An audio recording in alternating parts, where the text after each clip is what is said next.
Une investiture digne des plus grands chefs d'État, des délégations internationales, des présidents africains, un décor impressionnant. Mais derrière cette image de puissance, une question dérange. Que vaut une telle cérémonie quand le peuple souffre? Aujourd'hui, on va analyser ce que révèle vraiment cette investiture. Absence d'opposition crédible, stratégie politique redoutable, soutien international ambigu. Like et abonne-toi, parce que ce que tu vas découvrir risque de te surprendre. Il ne peut pas le comprendre.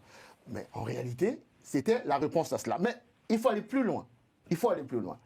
J'ai comme l'impression que j'ai le profil d'un homme d'État, d'un chef d'État, qui a pour seule vocation sa gloire. Et ça me fait penser à Bokassa. Vous savez, Bokassa, lorsqu'il a fait son investissement pour devenir empereur, il avait le rêve d'être comme Napoléon. Et Denis Sassou Nguesso, son rêve a été toujours d'être aimé par le Congolais, par les Congolais.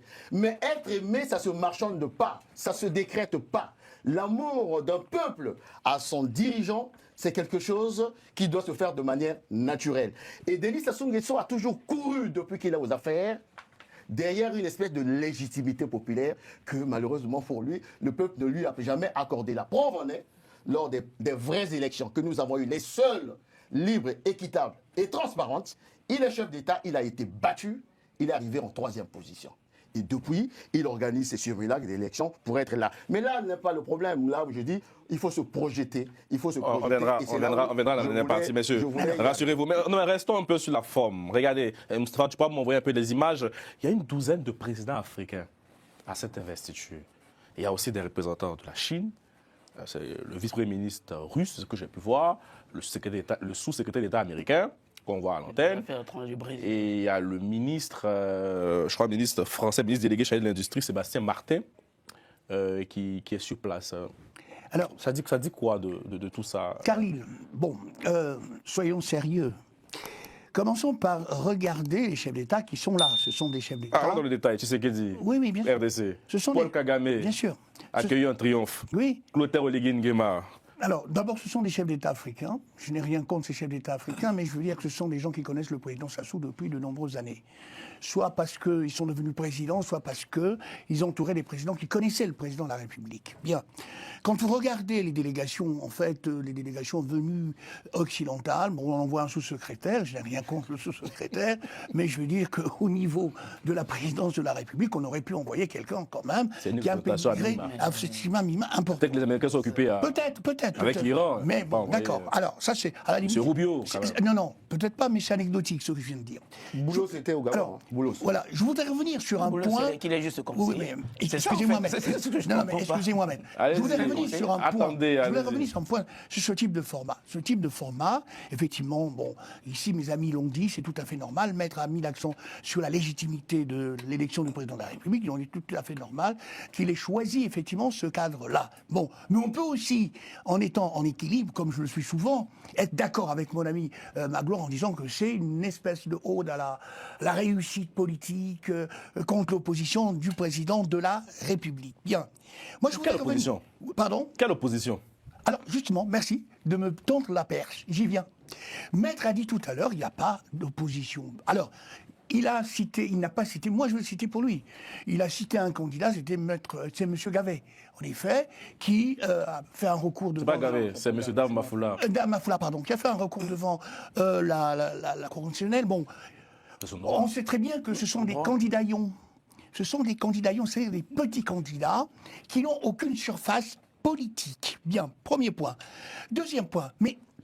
soyons sérieux, vraiment. Pourquoi le président Sassou, là je réponds à mon jeune frère, effectivement, Antoine. Pas Anatole. Pas Anatole, voyez. Antoine, pourquoi le président de la République est tout le temps réélu, même si je reviendrai sur le mode de fonctionnement de nos institutions, qui en présidentialisant, en fait, la vie politique, fait qu'il est au cœur du système. Simplement parce qu'il a réussi progressivement, mais on ne peut pas le lui reprocher, politiquement, à éliminer les oppositions. Il n'y a pas une opposition. Comment?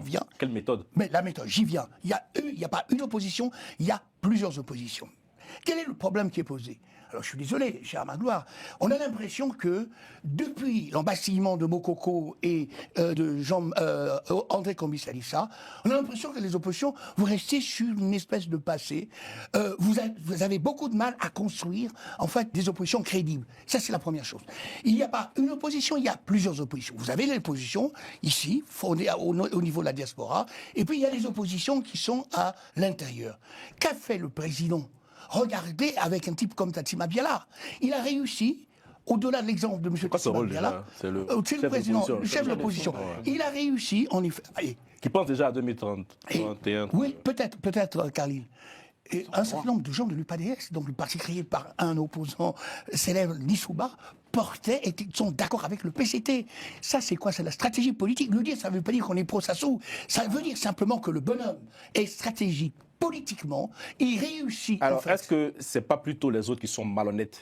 Peu importe, c'est la même chose, le résultat est le même. Alors non, tu es stratégique, il y a la stratégie, mais aussi la mauvaise foi de la classe politique. Attendez, les autres qui sont malhonnêtes. Politique mais attendez, dans l'opposition... Peut-être qu'il faut qu'on dise les termes profonds. Mais ils sont nuls. J'ai dit sur un plateau, ce sont des crapules. Oui. Ce sont des crapules. Oui, mais le dire... Ce pas des hommes politiques, ce sont des crapules. Oui, mais le dire comme tu le dis avec justesse... C'est comme aujourd'hui, je peux dire Zemmour, c'est une crapule. Donc... Le dire comme tu le dis avec justesse ne vous empêche pas de vous organiser. Or, vous passez votre temps à bavarder. On va pas revenir sur le débat d'opposition.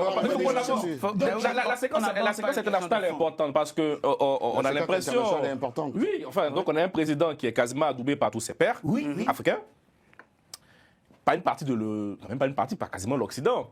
Donc on a l'impression que finalement, et peut-être c'est ça aussi l'une des failles de l'opposition, je ne vais pas prêcher pour eux, mais enfin, ils sont un peu cadenassés entre un régime très fort et aussi un monde externe qui n'entend pas, qui ne peut pas pousser. Donc concrètement, l'antonomase, on a l'impression qu'il occupe la surface. Est-ce que c'est de sa faute? Je ne pas le contraire, je donne un constat. Il faut qu'on regarde de manière assez froide les choses pour commenter. Je termine rapidement. J'ai développé le concept de l'antonomase. Ça veut dire quoi? Comment un nom propre devient nom commun? On enlève Congo, on met Sassou. Pourquoi c'est ainsi? Vous êtes en train de vous étonner, moi-même je me suis étonné que ça se passe à Kinshasa, parce que le président de la République sait très bien que les opposants, ils existent que par la belle parole, ils existent que par, en fait, un positionnement. Mais il sait très bien comment les avoir. Alors, mon ami ici, Magloire dit ce sont des crapules, peut-être des crapules. Alors c'est bien de faire Alors, Lucien, non, mais on va être assez concret. Enfin, moi je suis pas... Non, attendez, opposition, quelle opposition? C'est qui s'est présenté lors des élections? Le président veut prouver quoi? Destin Gavé, Adam Mafoula, non, mais c'est ce que qu'est-ce qu'il veut prouver aux autres? Mais d'ailleurs, je suis en train de vous dire. Qu'est-ce qu'il veut prouver? Ce sont des candidats, ils n'existent pas. Oui, donc moi, ce n'est pas une manière. Je ne vois pas vraiment la question de quoi? De l'opposition? Non, mais qu'est-ce qu'il veut dire à l'opposition? Il y a quelle opposition? Cette élection n'a montré qu'il y avait quelle opposition? Excusez-moi, maître, l'élection est terminée. Il y a dans l'air, comme ça, des questions importantes comme la révision constitutionnelle. On y viendra. Alors, que va faire l'opposition? C'est ça qui m'intéresse, moi. Bon. Pour contrer ça. De ce que j'ai vu, c'est son plus gros score, non, depuis qu'il se présente à des élections. C'est le plus gros score, oui, exactement. Et j'ai envie de dire aussi, au Djibouti, il y a eu un score encore beaucoup plus, voilà, 90 jusqu'à 100%. Et puis, on a vu ce qui s'est passé au Bénin. Voilà, c'est le même score, 94%. Comparaison n'est pas raison. Non, j'ai envie de dire, c'est quand un président est aimé par son peuple, ben ça ne peut qu'à conduire à ce genre de score. Pourquoi ce score-là? Et ce score est révélateur de quelque chose. Du fait qu'en face, il n'y avait rien. Et ça, on ne peut pas le reprocher. Quand on dit qu'on a triché, on a fait ceci et cela, mais c'est un gros mensonge. Pourquoi? Parce qu'en face, quand on voit en face, il n'y avait rien. Et le doyen a dit que ce n'était même pas des opposants, c'est des... Non, on va assez pour les c'était pas... Revenons sur la dimension internationale. Oui, on a compris, vous avez gagné. Vous avez gagné, c'est bon. Sur le plan international, sur le plan international, on a reproché le fait qu'il y ait eu un ministre français qui représente la France là-bas, etc. Et on nous a dit qu'au Gabon, il y avait Massad Boulos. Entre un ministre et un conseiller. Conseiller influent. Un conseiller. Conseiller influent. C'est un conseiller ou pas? Non, le titre, c'est un conseiller. Il est influent. C'est un conseiller. Donc ça veut dire qu'aujourd'hui... On envoie le sous-secrétaire d'État à l'asile et à l'immigration.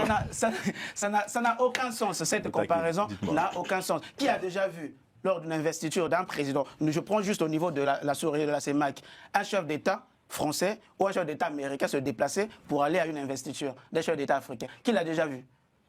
Dans quelle période ça?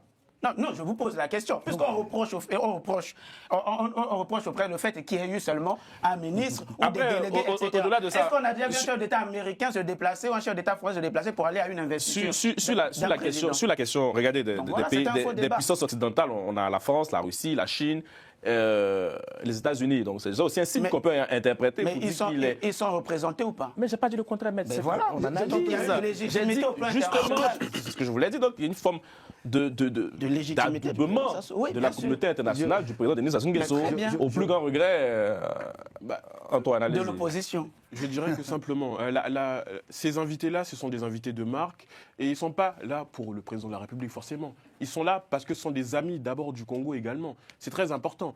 Le président, il est là pour sceller un partenariat et surtout pour renouveler son projet de vie et politique avec son peuple. Mais les invités, ils sont là également pour le Congo et surtout pour le Congo. Je rappelle que la plupart des invités qui sont là, ce sont des pays avec qui le Congo a l'habitude de commercer, que ce soit commercialement, politiquement ou autre. Donc, pour moi, il n'y a rien de choquant ou il n'y a rien de spécial. Donc, l'idée, c'est que le président a la confiance de la communauté internationale. Mais dans ces images, on voit aussi une personne. Arrête cette image, on va revenir, l'équipe, si vous me permettez. On voit une femme, là, une silhouette qui avance. Et peut-être c'est précurseur de ce cinquième mandat. Vous me connaissez, moi j'aime la polémique, hein, j'assume. En plus, on la voit là comme ça. Guy Mafimba, ça annonce quoi Ça, c'est Madame Françoise Joly, n'est-ce pas?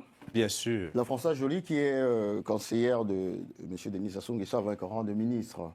On sait qu'elle joue un rôle sur des questions relations internationales qui sont très importantes, mais en même temps très problématiques. C'est l'artisane de tout ça, j'ai l'impression. C'était l'artisane de tout ça, très problématique. Je reviendrai sur la panoplie de la représentation diplomatique. Mais pour moi, cette dame reste problématique. Pourquoi? Alors au final, cette investiture est-elle le signe d'un pouvoir fort ou d'un système sans véritable contre-pouvoir? Dis-moi en commentaire. Le problème vient-il du pouvoir ou de l'opposition? Et surtout, partage cette vidéo pour lancer le débat.